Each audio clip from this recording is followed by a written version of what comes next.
वक्रतुण्ड महाकाय सूर्यकोटि समप्रभा निर्विघ्नं कुरु मे देव सर्वकार्येषु सर्वदा।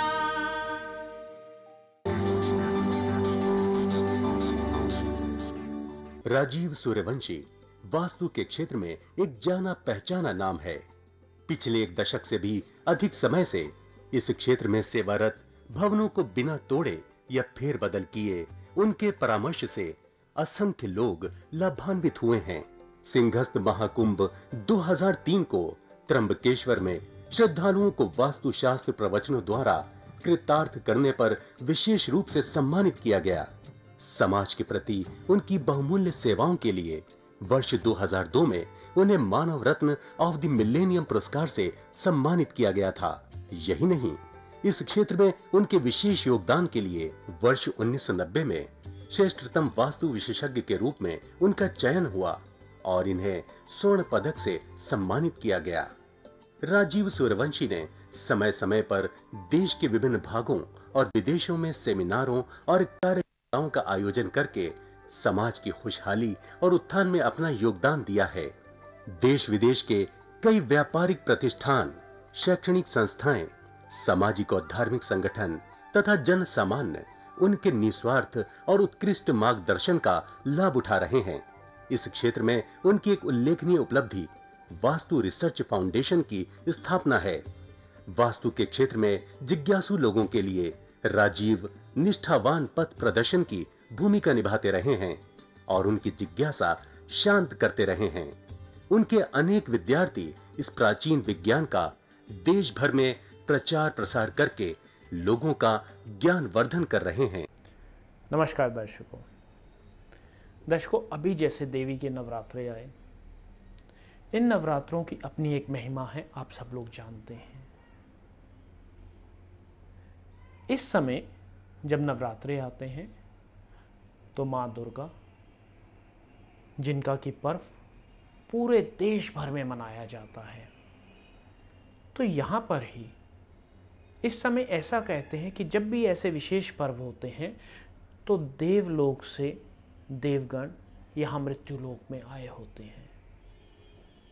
इसीलिए इन समय का बहुत महत्व होता है जीवन में, क्योंकि इस समय जो मांगो वही मिलेगा, कुछ ऐसा ही होता है। अब देवी के नवरात्रे जब चल रहे हैं, इन नवरात्रों में यदि हम निर्विघ्न देवी की पूजा आराधना अपने कर्म के साथ साथ करते जाते हैं तो हमारे कर्म बहुत शीघ्र ही फलीभूत हो जाते हैं, क्योंकि ऐसी ऊर्जा शक्ति इस समय इस धरती पे उपलब्ध होती है। और आप किस समय इसी ऊर्जा शक्ति से समृद्धि की ओर उपलब्ध हो जाएं, अपने जीवन के जो सपने हैं वो साकार कर सकते हैं। आपको कर्म करते रहना है, साथ के साथ कर्म से कभी भी विमुख नहीं होना है। यदि कर्म से विमुख होकर आप भगवान की गोद में भी बैठ जाओगे तो भी आपको कुछ नहीं मिलेगा। हाँ, गोद में बैठने का वो क्षणिक आनंद अवश्य मिल जाएगा, किंतु भविष्य के लिए ऐसा कुछ नहीं होगा सिवाय एक मधुर याद के। तो देवी के नवरात्रे पे यदि आप शुद्ध घी में जोत जगाते हैं देवी की, और ये जोत अखंड जोत हो।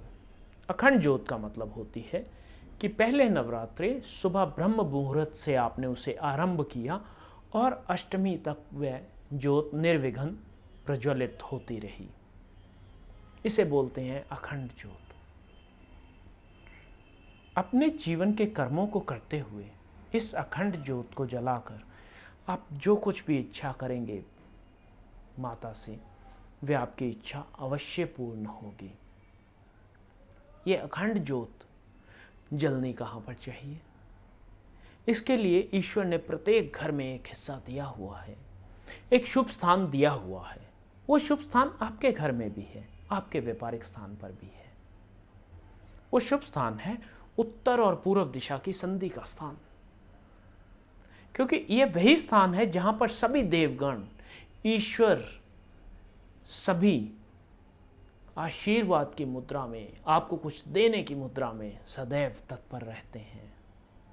और ये जो पवित्र नवरात्रे चल रहे हैं, इसमें तो सभी देवगण धरती पर विराजमान हैं। आपको अपनी बात आसमान तक पहुंचाने की आवश्यकता नहीं है, बिल्कुल आपके साथ हैं। जिस प्रकार से आपका मोबाइल फोन तुरंत बात हो जाएगी और तुरंत समृद्धि को आप उपलब्ध हो जाएंगे। ये एक बहुत महत्वपूर्ण सूत्र है हमारे जीवन का। अब इसके बाद ही आती है दीपावली, और दीपावली के साथ ही रमजान भी आती है। हम मनुष्य ने तो फर्क कर लिया, लेकिन उस ईश्वर ने फर्क नहीं किया। दीपावली में आपको अली मिलेंगे और रमजान में राम की महक आएगी। हम भले ही कह रहे हैं कि ये मुसलमानों के लिए, ये हिंदुओं के लिए है, लेकिन रमजान में देखिए राम छिपा है और दीपावली में अली के दर्शन है। उस ईश्वर ने भेद नहीं किया तो हम क्यों कर रहे हैं?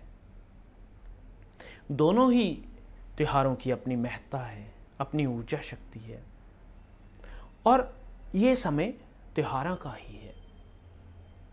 और इसी के साथ आता है गुरु नानक बर्थडे,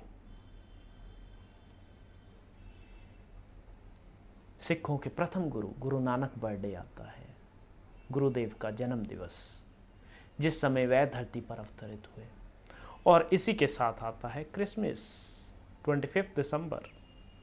देखो, हम लोगों ने चाहे भेद कर दिया, ईश्वर ने सभी को इकट्ठा कर दिया, सभी इकट्ठे हैं एक ही साथ। तो हमें भी यही सोचकर चलना चाहिए कि हम मनुष्य एक ही कृति के, उस ईश्वर के, उस महानतम ईश्वर की महानतम कृति है, और हम सभी में उसी ईश्वर का वास है। हम उसे नाम अलग अलग दे रहे हैं, किंतु वो सभी एक साथ ही हैं। ये है ऊर्जा का महत्व। अब बहुत से लोग जो ये कहते हैं कि हम नवरात्रों पे अखंड ज्योत किसी भी कारणवश नहीं जला सकेंगे, प्रज्वलित नहीं कर पाएंगे किसी भी कारणवश, तो आप सुबह ब्रह्म मुहूर्त में उठकर इस ज्योत को प्रज्वलित कीजिए, और सायं सूर्य अस्त होने से पहले, अभी तो हमारे पास बहुत समय होता है, जो सर्विस क्लास है वह भी घर आ जाते हैं, सूर्य अस्त होने से पहले हम इस ज्योत को प्रज्वलित करें तो भी हमें बहुत से उचित फल मिलेंगे। तो उस ज्योत से जो निकलने वाली पवित्र ऊर्जा है, वह हमारे घर की ऊर्जा को व्यवस्थित कर देगी, स्थापित कर देगी। ये बहुत छोटा सा और अचूक उपाय आप लोगों को दिया जा रहा है, और इसी प्रकार से समय समय पर जैसे जैसे उचित समय होता है, आपको अचूक उपाय बताए जाते हैं। अब आता है कि आपके कर्म, आप कर्म कैसा करेंगे, क्योंकि यदि आप उसके प्रति जागरूक होंगे, कर्म करेंगे, तो ही फलीभूत होगा। तो अष्टमी जो है, जिस समय हम माँ दुर्गा की पूजा करते हैं, और नवमी फिर जिसे हम विजयदशमी के भी रूप में मनाते हैं, तो यदि हम इस प्रकार से करते हैं तो हमारी भी, मनुष्यों की भी विजय होगी अपने दुख के ऊपर, अपने कष्ट के ऊपर, अपनी परेशानियों के ऊपर। हम इस दुख के ऊपर विजय पाकर हम जीवन में आगे प्रगति की ओर, समृद्धि की ओर आगे बढ़ते जाएंगे, और हमारी कीर्ति निरंतर दिन पर दिन बढ़ती जाएगी। अब मर्जी है आपकी, आपको क्या करना है और कैसे करना है। और हमें दीजिए इजाज़त, कल आपसे फिर भेंट होगी, तब तक के लिए नमस्कार। दर्शकों, अगर आपकी भी कोई समस्या है तो आप राजीव जी से अपॉइंटमेंट लेकर मिल सकते हैं। प्रतिष्ठान में आपका स्वागत है। राजीव जी की सेवाएं भारतवर्ष के साथ साथ विदेशों में भी उपलब्ध हैं। यदि आप वास्तुशास्त्र प्रवचन कराना चाहते हैं, उसके लिए भी आप हमसे संपर्क कर सकते हैं। वास्तु की स्पेशल किट, जिसमें सिद्ध यंत्र और अभिमंत्रित की हुई 10 वस्तुएं हैं, जो कि आपके पूरे घर के विभिन्न स्थानों के उपयोग में आएंगी। आप भी परामर्श के लिए राजीव सूर्यवंशी जी से मिल सकते हैं।